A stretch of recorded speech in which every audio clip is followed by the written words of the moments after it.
You're listening to the AFTERBUZZ TV network. Now the largest new media platform on the web and your #1 source for after-show entertainment. Very good, Johnson.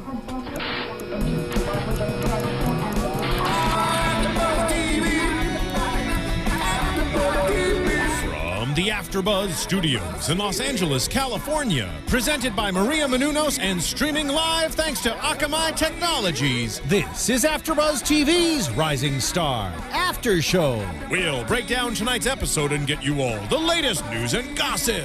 And now, another post-game wrap-up show for your favorite TV show. It's AFTERBUZZ TV's Rising Star After Show. Get it, girl.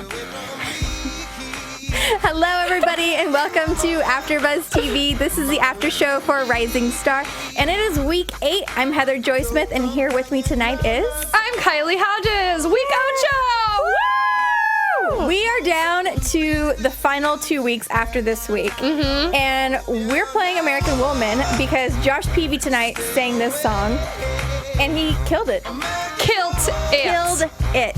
I think Steven Tyler would approve for sure. Yeah, you think so? Yeah, totally. I liked his rendition just as much, if not more, than the original. Nice. That's saying a lot. Ooh, he's gonna give Steven Tyler a run for Aerosmith. I know. Well, he got a 71% tonight, which is huge coming out as first person to sing tonight. Yeah. There were some really big percentages tonight, like real big highs and real low lows. That's true. You're right. I don't think there was a middle ground really tonight. It was either you did excellent or it just was not your night. And Josh Peavy went out there and gave so much energy to his performance and rocked out and just... He had the guitar tonight as well, so I think that kind of gave him his little rock star attitude as well. Yeah, he knocked it out of the park, hands down. And I love that tonight he also had a little blue streak in his hair. I don't know if too many people could notice that from the TV, but I asked him after. It was his little Kesha inspiration, he said.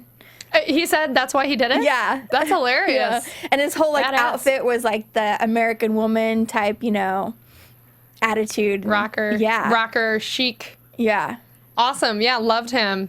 Also, just to let everybody know, Jason is he's here in spirit, but he's not here tonight to give us his expertise opinions. But, well, I'll wait till we get to that singer, but we'll talk about how Jason's influence came through in tonight's episode. It sure did. Yeah. Next up, we had Dana Williams, who sang Christina Perri's Human, and she got a 57% on this. And I really enjoyed this, and I felt like not only was she taking a risk with her song choice, but with her look tonight as well. Yes, I loved the straightened hair. Granted, I love big hair because I have fine hair and can't make my hair big, so anybody with big hair I'm so jealous of, but I think that this look made her different and stand out tonight and made people kind of rub their eyes and be like, oh, is that Dana? Kind of, take a second look. And I agree. I loved the song. I think she did great. I did feel like it was maybe a teeny bit awkward on stage, but that's just me overanalyzing and being picky. Otherwise, I think she did great. I loved how she started the song out really, really, really big, and then she got really soft with it, and then really brought it back and got huge with like her vocals again, and she killed the high notes. And Ludacris voted actually no on this performance, which actually surprises me. He's a tough judge. Obviously, but I thought it was really, really good. Yeah. Would you say his decision was ludicrous? Oh! Do you have a drum cymbal sound effect for that? Probably something. You can give yourself some applause, some automated applause. That's Ben in the booth, everybody. Apparently, Ben is a secret, closeted Rising Star fan. That is my one comment that I will make throughout the entire night. Well, it was good hearing from you, Ben. All right, Ben. Thank you. Hey-o. That was good. Yeah. That was good. Yeah. Yes, Dana Williams. We loved her. Luda did not, but whatever. She made it through. So she did make it through, and I felt like the song choice was a risk, but it was a good risk. So we'll see what she decides to do going forward in the competition. Next up was April Lockhart, and she sang Cyndi Lauper's "Girls Just Want to Have Fun." And before we get into her percentage, if you would have asked me last week if I thought this was a great song choice for her, I probably would have said, yeah, because this is what we've been wanting to get out of April, was a real poppy song, like something everybody knows. But I don't know. It was like karaoke gone wrong. And she's so talented. And this just did a huge disservice to how phenomenal her voice is. Well, and it doesn't make sense because, you would think that, like you said, this is exactly what we wanted from her, and we know that she's capable of these kind of songs. So I really thought she would have been able to deliver. On top of it, this song is perfect for her personality. Yeah. So perfect. It was set up for what we thought was going to be a knockout performance, and it didn't work. I just don't think the song choice was right. But on top of that, I know that she prefers to kind of have that little rocker vibe to it, and I don't think that worked quite with this song. Yeah. On top of that, I don't know. Brad and Ludacris voted no, and she only got 27%. Broke my heart. This performance broke my heart because she was my favorite out of the entire competition. I know this isn't like a huge person to compare her with, but I kind of would have liked to have seen maybe her sing a Carly Rae Jepsen song. Obviously not So Call Me Maybe, but there's a lot of tracks on Carly's album that I think would have worked really well with April's voice. Agreed. Obviously, people don't really know Carly's music very well, so it wouldn't have been very popular. You're saying if she didn't sing Call Me Maybe, it wouldn't have stood out. I see what you mean. Yeah, it wouldn't have stood out to people watching the show, but I think it would have worked kind of comparing the two. Just a thought. But bummer. I don't think 27% was enough for her to get saved, even by the West Coast. No. I think that it would have been huge. Yeah, and that performance, I think everybody can agree wasn't her best. Yeah. But, and that's the thing is, like, so obviously people are voting based on that last performance that they saw. They're not playing favorites because for me, I told you this when we were watching, I would have voted yes for her anyway because I love her that much and I know that she's better than this performance. Yeah, and I think every week we've always said at the end, who do you think is your top favorite? And week after week after week, we've always said April was one of our top favorites. I felt the same way about Gabrielle Nicole. Yeah. I thought she was going to win this thing, and I thought she was in it for the long haul. And then just out of nowhere, one crappy performance, and you're gone. Yeah. I remember maybe it was like week 3 or 4, we asked Brad, who do you think is going to win it all? And he pointed right over to Gabby and was like, she's the real deal. She's going to win it. And then look, it's you're right. One bad song choice, and the audience is not very, this is not a forgiving show. No, and they forget completely about what you did the past 5 weeks. So a lot of pressure for the performers. A lot of pressure, but I think April is so talented and so likable and has a really great fan base already that I have no doubt that she'll be able to kind of make something after this show. Totally. I think she's going to be something that in a few months from now we'll be like, oh yeah, April from Rising Star. Here she is. Yep.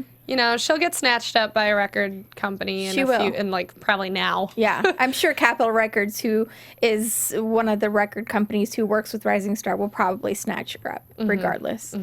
I mean, as they should. I'd buy her album. And I will be one of the first in line to buy her album because she's that. You got one sale, April. Yes, April. I got your back, Actually, make it 2. You got 2 sales. 2 sales. We got you. Come on, people. Who else would buy April's album? Can I get a third? Can I get a third sale? I'm sure Jason would too. Ben, would you buy April's album? Say yes. Sure.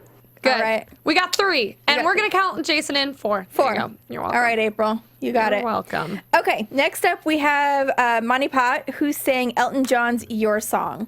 And she got 46%.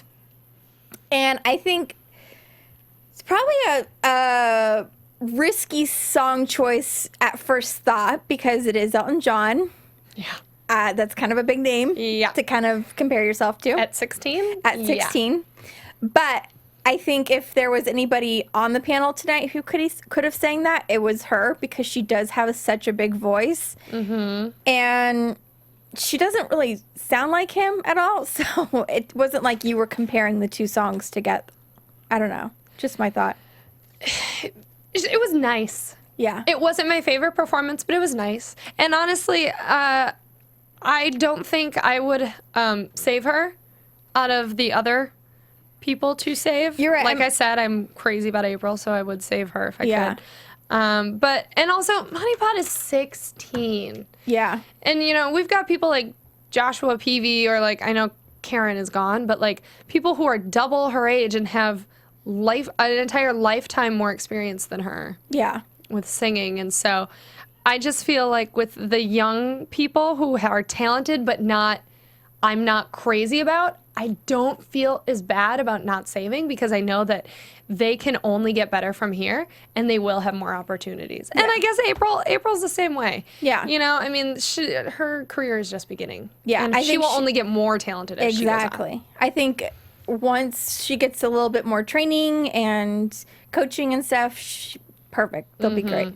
I thought it was really beautiful. I really liked it. Started out huge, had a strong note. Yep. I really liked that. Ludacris did not agree with us. He did not like it. I'm actually kind of shocked. Yeah, I never really know when he is or isn't going to like something. It's hard for me to read what he's digging. Yeah, it's so true. You never really know. He's like that guy that girls always date because they're mysterious. I feel like that's how I feel about him at the show. It's like, I like Luda as a judge because I never know what I'm going to get from him. It's like, what's going on in your head? And he does like these weird things like during performances where he's like moving around. And you're like, what are you doing? He's very, like his facial expressions are awesome to watch. All the judges, when they're about to hit the button or they're listening, like they're saying so much with their face. Luda will he'll hit the button and then he'll go like, if you're listening, I made some weird faces. Yeah. That's true. We are on podcast as well. Sorry, listeners. Next up, we had Audrey Kate, who had New York State of Mind, 85%. Hello. Praise. Wow. Praise. We had an angel on stage. That was phenomenal. Phenomenal. She got a standing O, I believe. She did get a standing ovation. Whew, that girl, spot on. She gave us what we wanted. Something sexy and jazzy. True to her age-ish, but that was so perfect for her voice. I was like, I want to listen to this on repeat. This has been the performance that we have been asking for the last 8 weeks. Yeah, about freaking time, Audrey. I mean, so perfect, like 85%. Come on, people. 100%, 100. Yeah, this was so unbelievable. Yeah. Not only was her singing on point, her look was on point. Yes. It's exactly what we've been asking for every single week for her whole package as a singer. Spot on. Another awesome thing about this performance, if you closed your eyes and just listened to it, you would think you're in some jazz club in a basement in New York in the 20s, and there's just the singer has a cigarette in one hand and is swishing a tumbler of whiskey in the other. And then you open your eyes, and aside from the booze and the cigarette, she looked like a jazz lounge singer, just singing her heart out on stage. Well, on the red carpet, she briefly mentioned that her kind of inspiration behind the look tonight was a little bit Jessica Rabbit-ish. Yeah. But she didn't really want to say it because, Jessica's very va-va boom and she's gorgeous. Sexy. But that was her tonight. That is absolutely perfect. You're so right. Jessica Rabbit. I love it. I love that. And I wanted to ask Audrey Kate on the red carpet, but then she left, where her dress was from. So if you're watching, please tweet us and let us know, because it was so pretty. Spot on. Spot on. Absolutely emotional. I mean, it was great.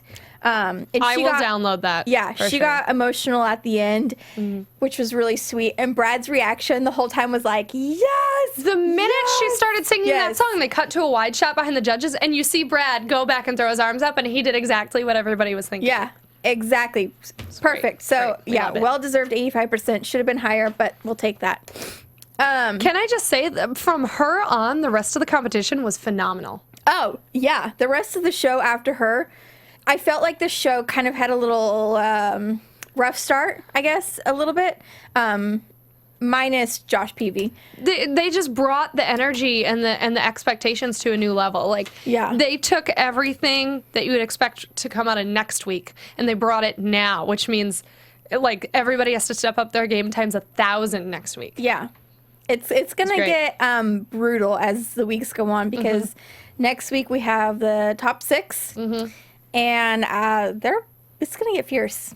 Yeah, Fierce. Bring it.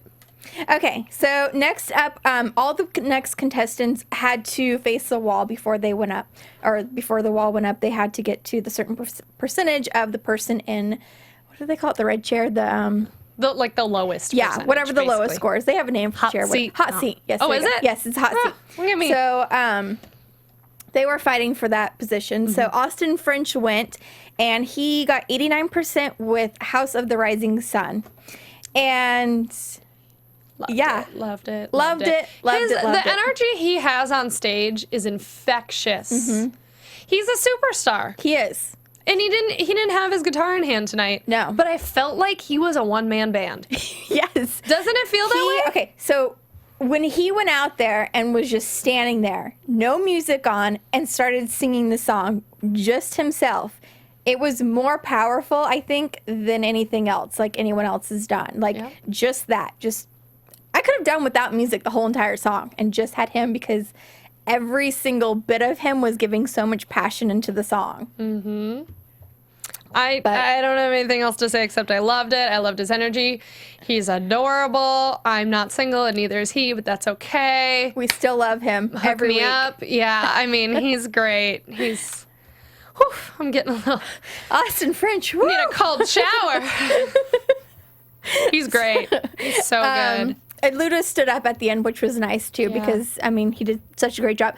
And okay, so Brad wasn't very pleased with the song choice, only because he doesn't like the song. That's stupid. That's not the point. Yes. Okay. Didn't he say to him, I want you to sing one of my songs? Yes. That's not Austin, though. Like, I feel like this was such a perfect song for Austin to sing. This is so him. Well, with 89%, that kind of proved. Yeah, I think he can pick his own songs out and be okay. Just a thought. Yeah, absolutely. Okay, so next we have somebody who we have to get into a little discussion about here. So we had Shamea, who got 54%. And last week on the red carpet, Jason Eichler, who is the biggest Demi Lovato fan there is, went up to Shamea and said, "You need to sing Skyscraper by Demi Lovato. I think you'll kill this song. You have to do it." And her reaction was like, "What song is that? I've never heard of it before." And he was like, "Oh, Google it." Like, okay. So apparently, Shamea Googled it and decided to sing it tonight. Jason is the Rising Star whisperer. Apparently. He knows what songs people should be singing. And I think she did great. She did. It was very intense and powerful and just I don't know. It was But that's interesting. her. It's I so feel like her. every performance of hers is just like, I'm going to shake down the walls because my voice is so huge. Which is so funny because when you get her on the red carpet, she's not like a huge personality. She's just very She's a powerhouse. She internalizes it and then just explodes on stage. Yeah, she gets out stage and it just explodes everywhere. It's great. Also, I loved her dress. If you're watching, tell me what you were wearing and where I can get it because obsessed. Yes. I also tweeted at her already about it, so I'm just waiting to hear back. We're just asking all of them to give us their fashion advice and where they get their clothes from. Dress us, please. And last up, we have Jesse Kinch, who sang the Beatles' Money, That's What I Want. It was wild. It was really good. Again, he got 88%, which was the second highest right behind Austin French. So Austin had 89, he had 88. And I feel like the two of them are totally battling it out. But But not they're not the same genre. No, exactly. Yes. That's what I was going to say. Yes. I can see how we would definitely compare them. However, Jesse, I only picture him singing old school rock. Yes, because he loves 60s and 70s. Yes, which he you know, that just means when it comes time for him to create his own music, he needs to figure out how to take that style and make it modern. With Austin's more modern than that. He's definitely a little poppier. Yes. But they are both in that rocker genre. And Brad even said that tonight. Like, he thought he did a good job, but he thought it needed to be modern. Like, he needs to stop singing the 60s and 70s, which... Yeah, he called it a cliche cover. Yeah, and I don't really agree with what Brad said, you know, voting no for that just because it wasn't modern, because that's Jesse's go-to genre. And, like, he's obviously not, like, a pop artist or anything like that, so why would he sing something that's not his? But I do agree with you that maybe he could take these older songs and arrange them in a more modern way. I'm trying to think... I can only think of Daughtry right now, and I don't want to because I don't like Daughtry, but I'm like, who's like a current rocker? I'm totally blanking right now. I can kind of see that a little bit, even though I'm not like a big fan of Daughtry as well. Either. But something maybe similar to that. Yeah, or like the Black Keys. Yeah. I could see him being in like the Black Keys. God, I love the Black Keys. Sorry. Guys, my blood sugar's low. I'm all over the place. Kylie's really hungry. Kylie's so hungry. She needs to eat some dinner. I'm talking the third person now. Okay, so after everybody's performance for tonight, who would you say is your front runner going into next week? Ooh. Audrey. Austin? Austin? Okay. Yeah. You're going to say Austin. I'm going to say Austin. That's a close second for me. Only because that song is a very, very hard song to sing. And we've seen so many people murder that song on competition shows. And you make a good point. He just hands down, like, it was amazing. I think it's because Austin has always known his place in this competition. And so it's like comforting to me that he's just knocking it out of the park. But with Audrey, like, this is the week that it's like, oh, yeah, yes, you broke through. Yes, she broke through. And so I'm like on this high of like, keep it going, girl, keep it going, girl. And that's why You're right. Austin's been consistent this entire competition. And now it's going to be Audrey Kate's turn to see, like, was this a fluke accident or is this how you can consistently be the rest of the competition? So it'll be interesting to see because now she's up against, you know, really hard competition. Yeah. And it's narrowing down. So I'm getting nervous just thinking about the finale. Well, do we talk about who got saved? Yeah, go or do for we, it. Go do we for move that into the news and the gossip? Yeah, let's do some news and gossip and we'll talk about that. AfterBuzz TV News. Earthquake. Guess who got saved? Money Pot. Woo! Congrats, girl. So that means April and so April went home. And then does that mean Shamea goes home too? Yeah, so Shamea actually went home. Oh, I didn't even realize that. Like, I knew that Money Pot got saved, but I didn't process that Shamea got sent home. Yeah. Oh. Which is... I feel bad. Really poopy. Yeah. Oh. So maybe Jason shouldn't be a mentor on the show.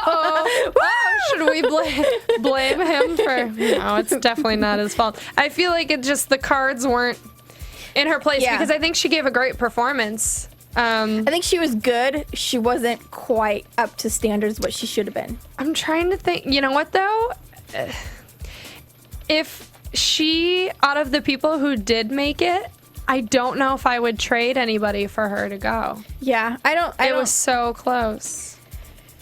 It was very close, and you're right. I don't know if there's anybody else I would have switched out for her tonight. Yeah. I think we're just getting down to the wire now, and someone had to go, and unfortunately it was her. So April and Shamea went home. Yes. And Money Pot got saved, so good for her. Let's hope that she just amps it up next week, really delivers. Yep. All right, let's, do we have any predictions for this evening? And now, your AfterBuzz TV. Who let those crickets in here? Predictions. I'm going to predict that people are going to regret sending home April Lockhart. I think so, too. I am so salty about her being gone, and I understand this wasn't a good performance, but, like, I just loved her so much. I'm really sad about it.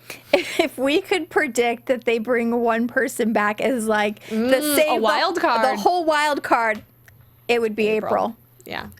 It'd be interesting if they would do something like that, but I don't really know if Well, they would. I could see, I don't know, Sonnet has a big following too. Oh, you're right. But I like And so April does more. Karen. But yeah, I think April's following is probably the biggest. Oh, other than Everybody has a following. the blonde girl. Which one are we talking? Macy. Oh, yeah. Yeah. Ugh, I don't know. I don't know I either. love April. I can't. Yeah, deal with I this. just love April. Go home and cry. My other, I don't know. Do you have a prediction? I'm going to say, as far as next week, I think Dana really, really has to bring, like, superior A game. Because if she doesn't, she's going to be the one that goes home, unfortunately. Yes. Yeah. I agree. Yeah. I just hope she really, really knocks it out of the park next week. So we'll see. We have 2 more weeks left. So it's kind of crazy. We're Super getting cry. down to the end. So where can everybody find you on social media? Oh, guys, chat with me, tweet at me. I love to talk with you all. Find me on Twitter and Instagram at the Kylie Hodges. You can find me on Twitter and on Instagram at Heather Joy Smith, and we will see you all here next week. Same place, same time. Bye. Sayonara. From executive producers Maria Menounos, Kevin Undergaro, Phil Svitek, and the entire AfterBuzz TV staff, we would like to thank you for listening to the AfterBuzz TV network. To watch or listen to other after shows and post comments or questions, be sure to visit AfterBuzzTV.com. I'm Sir Richard Wentworth, and this has been a presentation of AfterBuzz TV. Buzz you later. The views expressed herein are those of the hosts only and do not necessarily reflect the views of AfterBuzz TV or its owners or principals. Thank you for watching AfterBuzz TV on YouTube. For more of your favorite after shows and interviews, subscribe to our channel here, and be sure to share your opinion on the episode in the comment section below here. We'd love to see what you guys are buzzing about. Thanks again. Buzz you later.